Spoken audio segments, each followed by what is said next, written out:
이렇게 많은 분들이 계실 줄은 몰랐어요. 오늘은 제 책에 있는 내용 중에 일부를 뽑아서 말씀드리겠습니다. 대개 지금 뭐 크건 작건 사업을 하시는 분들이라고 얘기를 들었어요.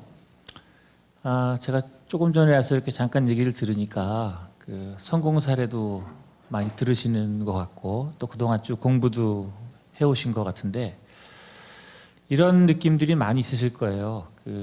성공한 사람들의 얘기를 들어보면 참 쉬운데 왜 난 그대로 하면 잘 안 되나, 이런 게 되게 많죠. 그 이유는 뭔가, 어떻게 대응하는 것이 좋은가에 대한 경쟁 전략에 대한 이야기를 해보도록 하겠습니다. 저 잘 모르실 테니까 아주 간단하게, 저는 학문과 실무의 중간계를 만드는 게 이번 인생에서의 소명이고요. 제 주 전공은 마케팅, 브랜딩, 인지심리학 이런 내용입니다.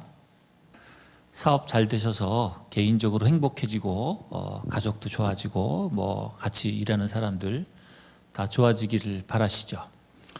그것뿐만 아니라 대한민국에 있는 모든 사람들이 자기 삶이 좋아지기를 간절히 원해요.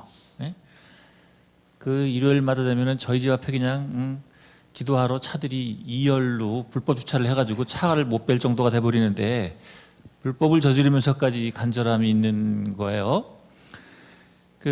이 양반이 리처드 와이스만이라는 분인데요. 이 연구 중에서도 특히 조금 희한한 연구를 자주 하는 분입니다. 심리학 연구의 대부분이 우리가 상식적으로 생각하는 것 그 바깥의 컷을 연구하는 게 무척 많아요. 예를 들면은 사람들은 합리적인 의사결정을 할 수 있나? 또 예를 들면은 사람들은 정말 좋아하는 사람을 만나서 결혼하고 싶은데 그러는 비율은 몇 프로나 되나? 이런 거죠. 예쁜 여자를 만나야 가슴이 뛴다 그러는데 그것은 사실인가? 이런 연구들을 많이 해요. 그러죠? 다 아시죠? 운명적인 사람을 만나서 결혼하고 싶어하는 마음이 다지만 실제 결혼하는 사람은 누구냐? 결혼하고 싶을 때 그 옆에 있던 사람이랑 한답니다.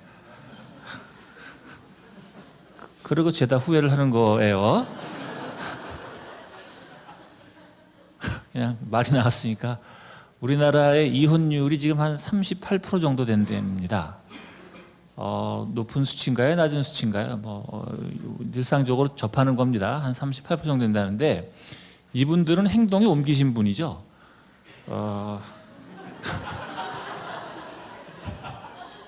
고민하는 비율은 얼마나 될까요? 엄청난 거지. 도대체 사람이 도대체 똑바로 생각을 하긴 하는 건가, 이런 건데, 리차드 와이즈만 아주 희한한 연구를 참 많이 한 분인데요. 꽤 오랜 동안 2008년, 2012년, 2014년 꽤 오랜 동안 다양한 연구를 했는데 그 중에 하나가 간절히 원하면 얼마나 희망이 이루어지는가에 대한 연구를 했어요. 한 10여 년 계속 했는데 제 책에도 다 이렇게 써놨죠. 자기 사이트와 제 기억으로는 BBC와 함께, BBC가 이제 연초에 희한한 연구를 해서 만우절날 발표하는 걸 되게 좋아하는데요. BBC랑 또 자기 연구실에서 손을 잡고 사람들이 간절히 원하는 내용을 자기 연구실에 와서 사인을 하고, 나는 이런 거를 원해요. 예를 들면 어떤 분은 난 살을 빼고 싶어요. 어떤 분은 와이프랑 뻑하면 싸우는데 안 싸우고 싶어요. 담배를 끊고 싶어요. 아침에 일어나면은 운동을 하고 싶어요. 술 먹고 늦게 들어오는 걸 하고 싶지 않아요. 이런 평소에 자기 삶에서 고치고 싶었던 내용을 3,000명이나 이 연구실에 와서 사인을 하고 계획서를 받아갑니다. 날마다 어떻게 할지 계획서를 받아가요. 이 내용을 BBC랑 같이 했어요. 그러니까 꽤 의도가 높은 거죠. 그냥 해겠다 이런 게 아니라 와서 사인하고 이럴 정도니까 꽤 의욕을 갖고 시작을 한 거예요. 3,000명이나. 그랬는데 이 사람들이 3,000명이나 와서 사인을 하고 담배를 끊고 싶어요. 싸우지 않을 거예요. 운동을 할 거예요. 고기를 그만 먹을 거예요. 아침마다 산책을 할 거예요. 사람들에게 나쁜 소리 안 할 거예요. 이런 아주 사소한 목표, 생활 속에서 사소한 목표를 세웠는데 이 목표를 실제 달성하는 비율은 만 6개월 지나서 측정을 해보니까 12%라는 거예요. 더 놀라운 점은 한 달 이내에 대부분의 사람들이 스톱했다는 거예요.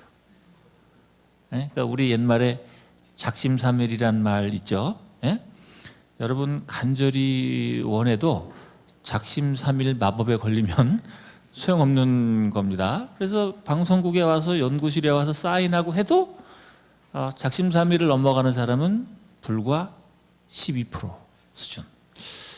이거 높은 겁니까? 낮은 겁니까? 그래서 이번에는 또 포브스지 아시죠? 미국의 가장 유명한 그 경제지예요. 이 포브스지에서 도대체 목표를 세우는 사람 중에서 몇 퍼센트가 지가 원하는 목표를 달성하나를 추적 조사를 해봤어요. 여기 써 있죠. 단지 8%가 그들이 연초에 세웠던 목표를 거둔다라는 거예요. 앞에 거랑 뒤에 거랑 평균 내면은 우리가 간절히 원하는 것을 얻을 일반적인 확률은 대략 몇 프로가 되느냐? 대략 10%라는 거예요. 대략 10%. 근데 가슴에 손을 얹고 우리 한번 생각을 해보자고요. 사회에서 성공하는 사람은 한 10%는 되죠. 그죠? 그 사람들은 와서 이렇게 뭐 서약하고 간절히 원하고 이러지 않아도 저절로 되는 놈이야. 그죠? 될 놈은 저절로 되는 거고 안 될 놈은 서약하고 뭐 벨 난리를 쳐도 안 되는 거야. 야, 그래서 이제 여기서의 남는 레슨은 뭐냐? 수많은 사람들이 그렇게 원해도 90%의 사람들은 이루고 싶다라는 마음만 있는 거지 실제로 원하는 목표에 도달하지는 못한다라는 거예요. 그러면은 결론이 뭐가 되겠습니까? 이 성공하는 사람들은 도대체 뭘 했길래 원하는 목표를 이루고 안 되는 사람들은 어떻게 하면은 안 되느냐라는 겁니다. 제가 이런 그 리차드 와이스만의 연구를 말씀드립니다만 저는 그 2012년까지 CJ 그룹의 그룹 회장실에 그룹 마케팅 총괄 부사장을 했었어요. 제 이름 네이버에 치시면은 제가 CJ 부사장 할 때 이렇게 사진들도 꽤 많이 나옵니다. 제가 CJ 스포츠 사업 단장이었거든요. 보기엔 전혀 안 그렇게 비죠. 근데 거기서 제가 있을 때 CJ가 24조 정도 했었어요. 24조를 이제 그 마케팅 전체에 대한 뭐 어떻게 보면 제가 꽤 높은 자리에서 이렇게 뭔가를 했었는데요. 조그만한 영세 사업 하시는 분뿐만 아니라 큰 기업을 운영하시는 분들, 예를 들어서 제1재단 같은 경우는 매출액이 9조예요. CGV는 제가 있을 때 4조였습니다. 이런 4조, 9조 뭐 이런 회사들도 역시 똑같은 상황에 봉착한다는 거예요. 좀 일반 기업 얘기를 잠깐 해드릴까요? 지금 이제 11월 달 넘어왔죠? 금월 마지막 주 정도 되면은요, 내년도 차기년도 사업 계획을 세우게 됩니다. 해마다 11월 달 되면은 차기년도 사업 계획을 세우죠? 어떻게 세울까요? 간절히 원하면서 세우죠. 자기들이 세운 목표가 이루어지기를 간절히 원하면서 세운다고. 근데 불과 3달이 가지 않아서 전부 괴로워합니다. 쌍놈은 거 제대로 되는 게 없어. 왜 이 모양이지? 온갖 괴로움에 빠지게 되는 거예요. 왜 그런가? 어떻게 하면 원하는 결과에 조금 더 근접할 수 있나? 이 얘기예요. 네, 여러분들에게 제가 드리고 싶은 맨 처음 토픽은 이겁니다. 계획 오류라는 건데요. 그 마케팅에서는 이것을 학문적으로는 planning fallacy라고 합니다. planning이라는 말은 계획이라는 말이죠. fallacy는 오류란 말이에요. fall, F-A-L-L, 그 다음에 A-C-Y. 그러니까 오류의 명사형이에요. 뭐가 있다고? 여러분들이 세우는 계획은 10중 8구 어디로 빠진다고요? 오류에 빠진다는 거예요. 이게 플래닝 폴러스예요. 그래서 모든 기업들이 그 머리 좋은 사람들이 뭐 소위 말하는 좋은 대학 나와서 유학 갔다 와서 이 바닥에서 짬밥을 몇십 년을 굴려서 빠삭한 전문가들이 계획을 세워도 어디로 간다고? 폴러시, 오류에 빠진다는 거예요. 놀랍게도 예외 없다는 겁니다. 대통령도 예외 없어요. 네? 한번 훑어가 볼까요? 박정희 전 대통령이 그렇게 죽을 줄 생각은 했겠어요? 차지철이 그딴 식으로 일을 해가지고 김재규랑 반발을 해가지고 술 먹다가 그딴 일 벌어질지 생각은 했겠어요? 전두환은 참 저랑 악연이 많죠. 제가 80년대 초반 학번인데요. 전두환 그 양반이 81년도에 대통령이 됐거든요. 그래서 저랑 여러 번 부닥쳤어요. 네, 그래서 뭐 온갖 경찰서에서 자주 이렇게 그분 이름과 함께 또 제가 군대에서는 녹색군번이었습니다. 혹시 녹색군번이라는 거 아시나요? 예전에 녹색군번이라는 게 있어요. 제가 백일보안대에 이렇게 노상 가서 지금 시국을 어떻게 보나 이렇게 쓰고 뭐 이런 거 했어요. 전두환 그 양반이 저는 전두환 양반이라는 말을 붙이고 싶지 않아요. 그 양반이 그딴 식으로 백담사에 올라가가지고 그 목간통에다가 그 한겨울에 뜨거운 물 데펴가지고 들어가서 앉아 있는 걸 생각이나 했겠어요? 완전 계획 오류지. 예? 그럼 그때는 군정시대라고 치고 YS가 IMF 날 줄 생각이나 했겠어요? 자기 아들 김현철이가 그딴 식으로 나라 말아먹을 줄을 소통령이라고 생각이나 했겠어요? 그걸 뻔히 보고 있던 김대중 전 대통령도 자기 아들 홍월이 나와가지고 셋이서 몽창 잡혀갈 걸, 그죠? 네.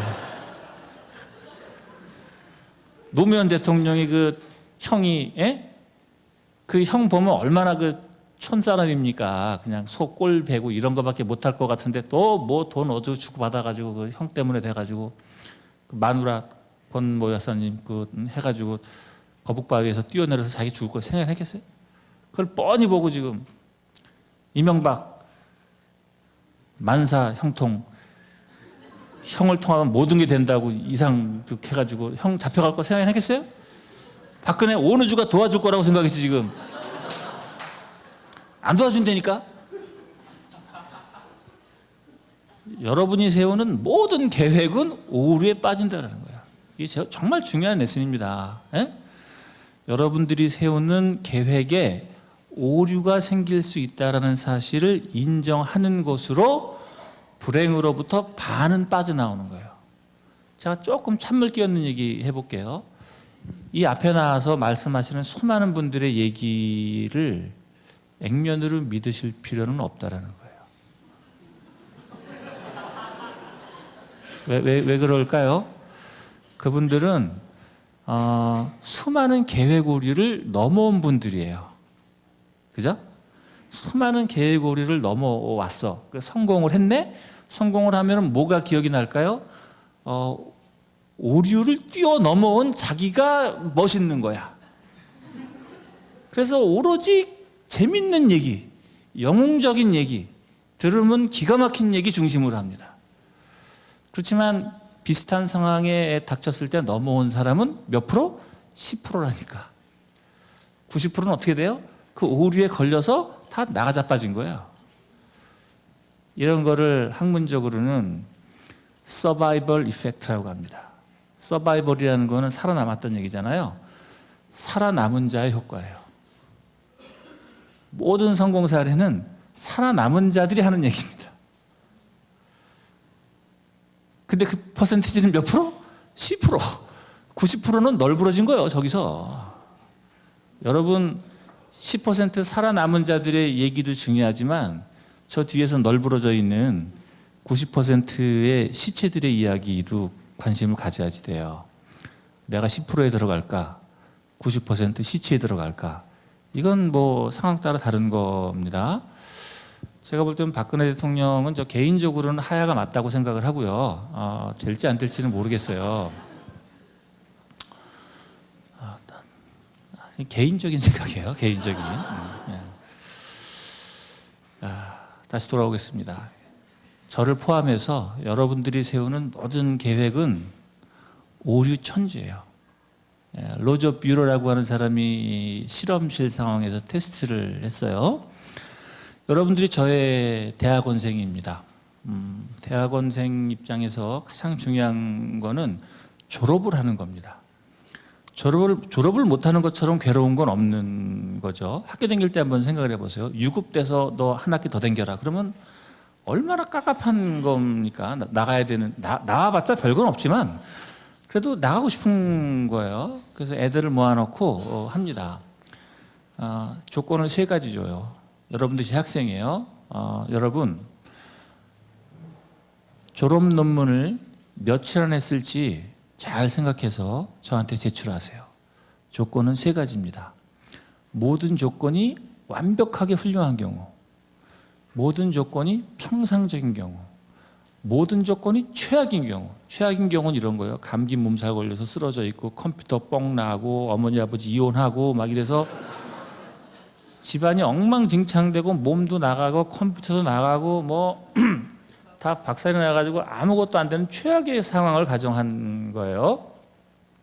그래서 시나리오 3가지 조건을 주고 네가 논문을 그럼에도 불구하고 나한테 최종 논문을 제출해서 졸업할 수 있는 그 시간을 한번 얘기를 해봐라 라고 했어요. 여기 써 있습니다만 매우 낙관적인 베스트 optimistic한 경우에는 27.4일이면 쓰겠다고 얘기했고요. 일반적인 경우에는 33.9일 쓴다고 얘기를 했고요. 최악의 경우 어머니 아버지 이혼하고 뭐 컴퓨터 뻥 나고 나는 나가 자빠지고 뭐 이런 거 다리 부러지고 이런 상황이 벌어졌어요. 그래도 48.6일이면 쓸 수 있다라고 얘기를 했습니다. 그러니까 최악의 경우보다 48.6일보다는 일찍 쓰는 게 당연하겠죠. 근데 실제 테스트를 알았어? 그럼 한번 해봐 라고 요청을 했습니다. 사진 찍으시나요? 이렇게. 네. 실제 테스트를 하니까 실제 소요일은 56일 걸리는 거예요. 그러니까 최악의 경우보다도 시간이 더 걸렸죠. 최선의 경우보다는 2배 이상 걸린 거예요. 야, 이건 진짜인가? 그래서 학습 관련한 내용과 비학습 관련 내용을 둘로 나눠서 또 테스트를 해봤습니다. 그랬더니 학습 관련, 비학습 관련 모두 학생들이 예측한 날짜의 수는 5.8일, 5일에서 6일 정도였는데 실제 소요일 수는 2.84배나 더 들었습니다. 근데 학생들이 논문 쓸 때 이 내용은 아주 고관여스러운 상황이겠죠? 생각을 엄청 많이 하는 상황이겠죠? 이렇게 생각을 엄청 많이 해도 거의 2배의 시간이 든다는 거예요. 조금만 생각을 안 하면 어떻게 될까요? 예상치도 못했던 일이 벌어지는 겁니다. 예상치도 못했던 일이. 시드니 오페라 하우스, 이 호주를 상징하는 세계 3대 미항인 시드니를 상징하는 이 시드니의 오페라 하우스 가보면 참 예쁘죠. 이거를 1960년대 초에 완성을 했다는 게 믿기지 않을 만큼 아름답습니다. 근데 이 시드니 오페라 하우스는 계획 기간을 공사 기간 6년, 공사비는 당시 미국 달러로 700만 달러를 예측을 했어요. 근데 실제는 공사 기간 16년, 공사비 1억 2천만 달러가 소요가 됐어요. 기간은 무려 10년이 더 들었고요. 비용은 14배가 더 들었습니다. 야, 이딴 일이 벌어지나? 노상 벌어진다는 거예요. 노상. 새만금 사업 계획 공사비 1조 3천억, 실제 공사비는 3조 4천억. 경부고속도로 계획은 5조 8천억, 실제는 18조 1천억. 날마다 벌어지고 있어요. 날마다. 이 이유는 사람들이 계획을 세울 때는 이런 플랜을 세웁니다. 그렇지만 여러분들이 일을 시작하면은요, 곧 이런 결과를 발견하게 되죠.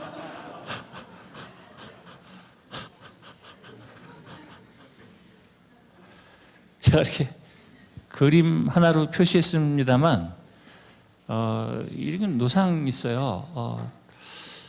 당신이 이럴 줄 몰랐어. 저도 집사람한테 이런 얘기 들으면 아주 돌아가십니다. 이걸 어떻게 해야 되나, 도대체 나에 대해서 어떤 생각을 했었나. 이럴 줄 미처 몰랐어. 이 얘기는 뭐예요? 위의 그림처럼 생각하는 거고, 실제로는 아래 그림이 벌어지는 건데, 제가 이 내용은 없는 겁니다만, 또 아주 중요한 얘기 하나 해드릴게요. 이 인지심리학에서 프레임이라는 용어가 되게 유명해요. 여러분 프레임이라는 얘기 많이 들어보셨을 거예요. 정치판에서 지금도 뭐 계속해서 뭐 새누리당과 뭐 이런 게 결국은 프레임 싸움이다, 막 이런 얘기는 노상하잖아요. 이 프레임 연구가 인지심리학에서 1990년대 초반부터 지금까지 쭉 이루어진 내용인데, 이 프레임 연구의 주요한 토픽이 한 13개 정도 있어요. 그 중에 하나가 미래를 어떻게 볼 거냐에 대한 프레임입니다. 제가 그 토픽을 여기다 넣었는데요. 이런 거 하나 기억해 놓으셔도 좋습니다. 먼 미래의 관점과 가까운 미래의 관점이에요. 여러분, 먼 미래를 볼 때랑 가까운 미래를 볼 때랑 여러분의 생각이 막 바뀝니다. 똑같은 내용인데 먼 미래를 볼 때는 위의 그림처럼 보여요. 그 목표를 향해서 한 방에 날아갈 것처럼 보입니다. 그렇지만 가까운 미래를 생각하면 뭐가 되는 거죠? 우리가 계속 경험해왔던 거 그냥 엉망진창으로 간다라는 거예요. 여자분들 관점으로 얘기해 볼까요? 내년 이맘때 결혼을 한다. 사랑하는 그 남자와 내년 이맘때 결혼을 한다. 이렇게 약속을 했어요. 그럼 어떨까요? 먼 미래 관점이니까 아주 행복한 게 생각이 나죠. 내일이 결혼식이에요. 그럼 여자들이 되게 그런답니다. 이 인간이 그 인간일까? 이거를 고민한대요.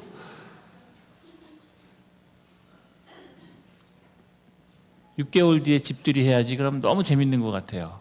내일이 집들이에요. 그럼 반성합니다. 왜 이딴 말을 했을까 내가. 먼 미래와 가까운 미래는 이렇게 달라요. 제가 지금 우리나라 주요 10대 기업의 모 그룹의 사장님 후보분을 제가 코칭을 해드리고 있어요. 그 후보분에게 해드리는 첫 번째 토픽이 이겁니다. 먼 미래 보듯이 가까운 미래를 보셔라. 먼 미래는 어떻게 돼요? 항상 desirable, 바람직한 결과물이 생각이 나요. 야, 내가 되면은 말이야, 사업도 잘 되고 돈도 많이 벌고 직원들한테 잘 되기도 해주고 집사람한테도 잘해주고 확 끝내줘요. 그렇지만 시작하면 뭐가 되는 거죠? 야, 이럴 줄 몰랐어. 왜 수금이 안 되는 거지? 왜 재료가 왜 안 들어오는 거지? 주방 이 자식은 어디 간 거야? 순간 생각지도 못했던 일이 벌어지는 거예요. 먼 미래 보듯 가까운 미래 보아야 돼요. 바꿔 말하면 가까운 미래 보듯 먼 미래를 봐야 됩니다. 그래야지 에러가 없어요.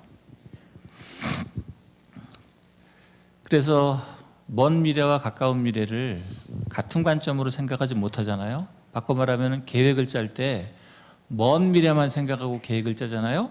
그러면은 시간은 2배 더 듭니다. 돈도 2배 더 들어요. 완성도는 2분의 1로 떨어집니다.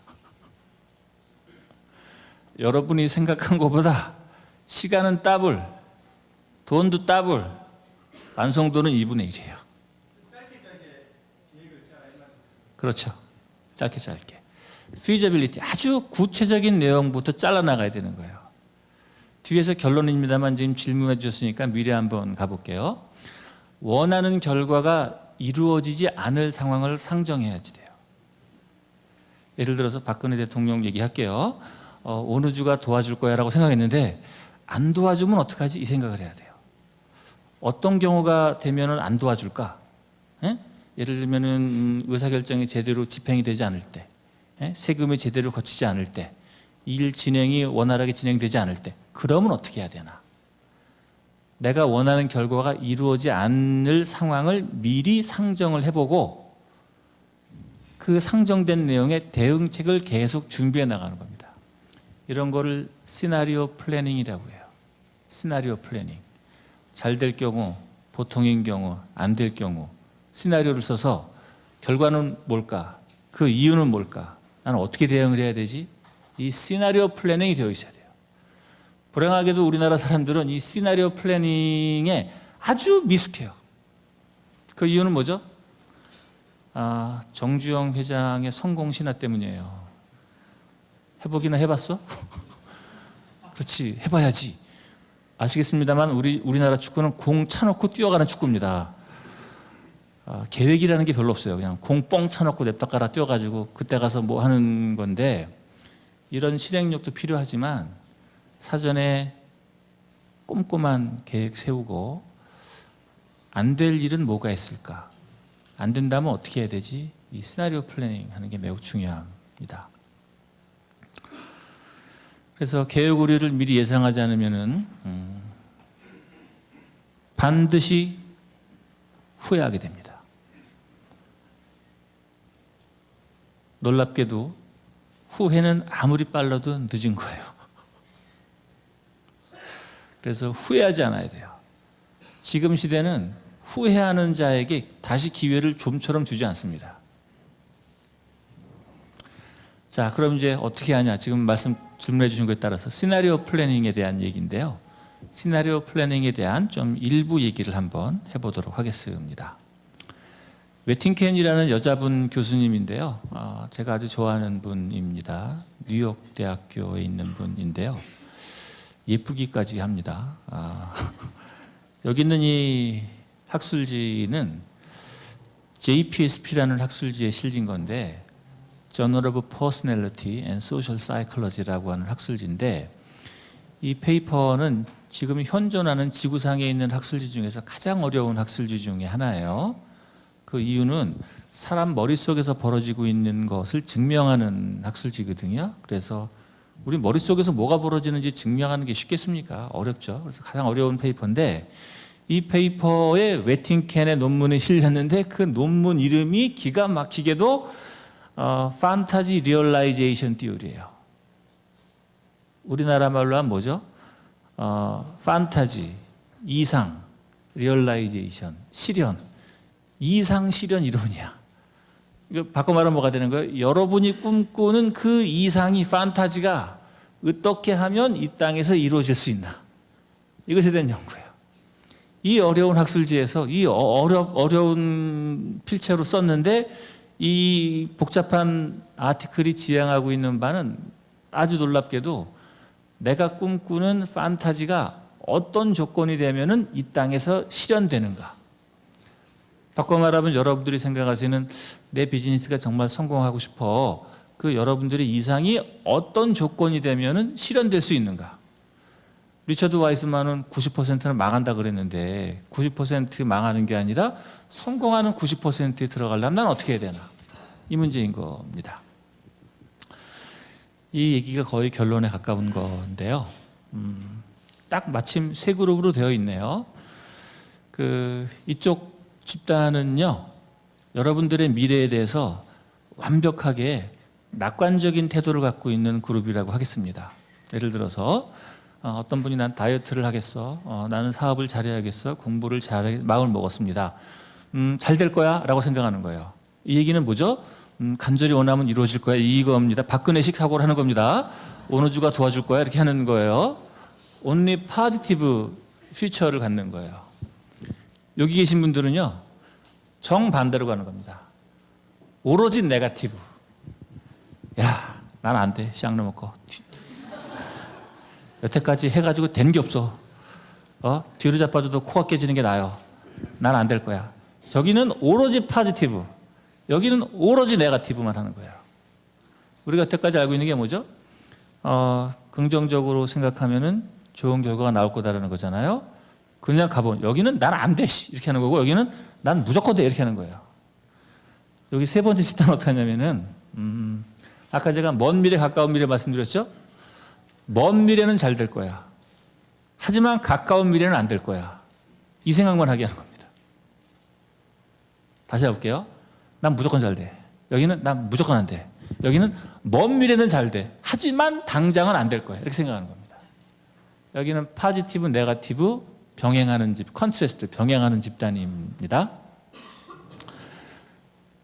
그래서 여러 가지 과제를 줘요. 8가지 토픽에 대한 여러 가지 과제를 주고 쭉 실험을 진행을 합니다. 결과는 어떻게 나올까요? 아이씨, 말은 쉽게 해놓고선 왜 이렇게 결과표는 복잡한가? 이런 생각이 드시겠죠? 뭐 별거 아니고요. 제 설명을 들으시면 됩니다. 도표가 4가지인데요. 첫 번째 도표는 계획을 얼마나 열심히 세우나에 대한 도표고요. 두 번째는 책임감을 얼마나 느끼나, taking a responsibility, 책임감을 얼마나 느끼나의 도표고요. 세 번째는요, effort, 그래서 실제 노력을 얼마나 하나, 이 도표고요. 네 번째는 그래서 성과, achievement, 결과는 어떻게 되나, 이 4가지를 본 겁니다. 그래프에서 보시면은요, 우하향으로 계속 지속적으로 떨어지는 그래프 있죠? 여기 이렇게 멀어가지고 제가 어디를 해야 될지 모르겠습니다만, 여기서 이렇게 굵은색 점선 있죠? 이렇게 실선, 이렇게 떨어지는 실선 있죠? 이렇게 떨어지는 실선이요. 떨어지는 실선이 뭐예요? 우측으로 지속해서 떨어지는 실선이 이쪽 집단이에요. 이쪽 집단은 나는 무조건 잘 된다니까, 나는 잘 될 거야, 우주가 도와줄 거야, 이렇게 생각을 해서 계획 수립을 덜 해요. 그래서 책임감을 덜 가져요. 실제 노력을 덜 해. 그래서 성과가 낮아져요. 우리 박 대통령으로 인해서 증명이 되고 있죠. 어느 주가 도와줄 거라고 생각을 하면은 계획 수립을 덜 하게 되는 거고, 책임감을 덜 느끼게 되고, 노력을 덜 하게 돼서 결과적으로 성과가 떨어져요. 아까 리차드 와이스만 연구에 따르면은 간절히 원해도 되지 않는 90%가 여기에 해당되는 겁니다. 더 놀라운 점은 가운데 그룹입니다. 어떻게 될까요? 나는 젠장 아무것도 안 돼 라고 하는 집단이 이쪽 집단보다 성과가 더 좋다라는 거예요. 그림 보실까요? 여기 실선은 지속적으로 떨어지죠? 점선이 있죠? 점선이 가운데 집단이에요. 점선이. 여기는 나는 젠장 되는 게 없어 라고 생각을 해. 근데 사람이 근본적으로 쪽박 차는 걸 누가 좋아하겠어요? 그죠? 난 안 될 거야 라고 하니까 준비의 양이 많아지는 거고, 노력을 더 많이 해서 성과가 높아진다는 거예요. 왜 고등학교 때 이런 사람 있죠? 시험 망쳤어. 그런데 잘 보는 놈들 있잖아요. 여기에 해당되는 사람입니다. 걱정을 많이 하는 거야. 가장 좋은 성과를 내는 집단은 이 집단입니다. 이 집단은 뭐가 되는 거예요?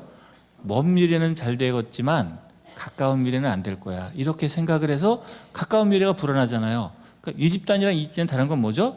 여기는 가깝건 멀건 다 부정적으로 생각하는 거고, 여기는 가까운 것만 부정적으로 생각하고 먼 미래는 긍정적으로 생각하는 거예요.